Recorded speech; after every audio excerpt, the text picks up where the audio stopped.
Assalamualaikum warahmatullahi wabarakatuh. Saya Rizky Manuel Novel Firdaus dengan NIM 24111774077 dengan tugas dari mata kuliah Komunikasi Interpersonal. Kali ini saya akan menjelaskan atau mempresentasikan tentang tugas saya yang berjudul Refleksi Hubungan Pertemanan dengan dosen pengampu saya sendiri, yaitu Rizky Mutkia. Jadi kali ini saya akan menjelaskan tentang masa pertemanan saya di SMA yang berhubungan tentang refleksi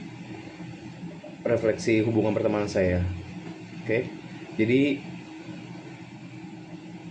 pada masa SMA ini saya berteman dengan teman saya ini cukup lama, bahkan sampai sekarang saya masih tetap berteman dan berkomunikasi.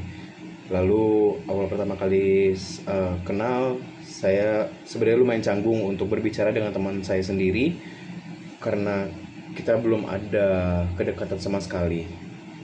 Sebut saja namanya ini Erik. Dia itu sampai sekarang menjadi sahabat atau sohib saya, dan setiap kali kita bertemu kita pasti selalu bercerita banyak hal setelah masa kuliah ini.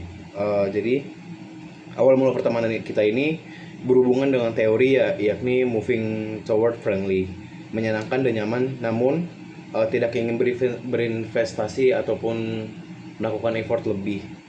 Karena pada awal ini saya juga tidak terlalu kenal kepada teman saya sendiri, dan bandnya kita sama-sama memang belum kenal juga.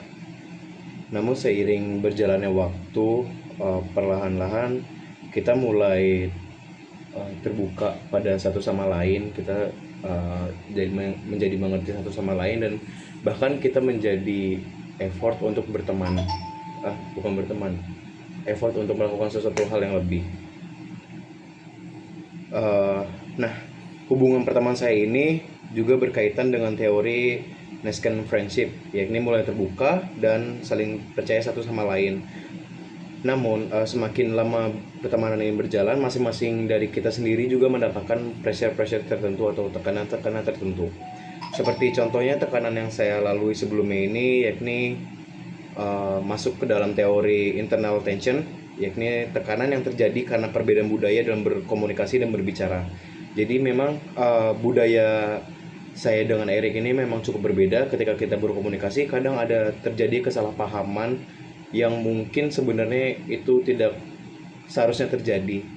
Dan cara kita menyelesaikan masalah itu adalah kita membicarakan baik-baik, dan kita selalu membahas hal-hal kecil supaya tidak terjadi kesalahpahaman.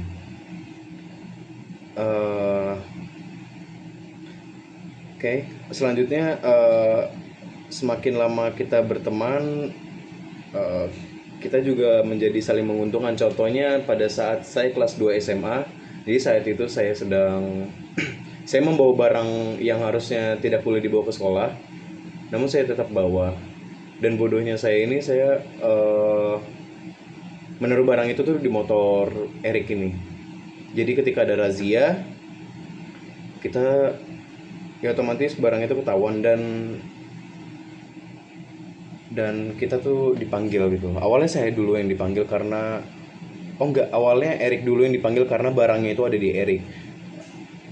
Dan ya saya bilang kalau itu barang punya saya, cuman saya taruh ke tempat motor teman saya.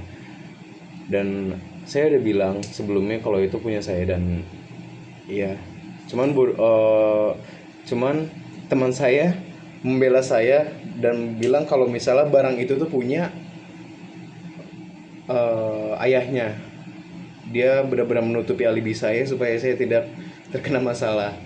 Nah, semenjak dari itu juga kita menjadi lebih akur, pertemanan kita lebih erat, bahkan sampai sekarang. Namun seiring berjalannya waktu juga, pertama kita masuk ke dalam teori winning friendship, yakni mulai memudar seiring berjalannya waktu, dan karena juga sibuk dengan urusannya masing-masing. Sekian presentasi dari saya. Assalamualaikum warahmatullahi wabarakatuh.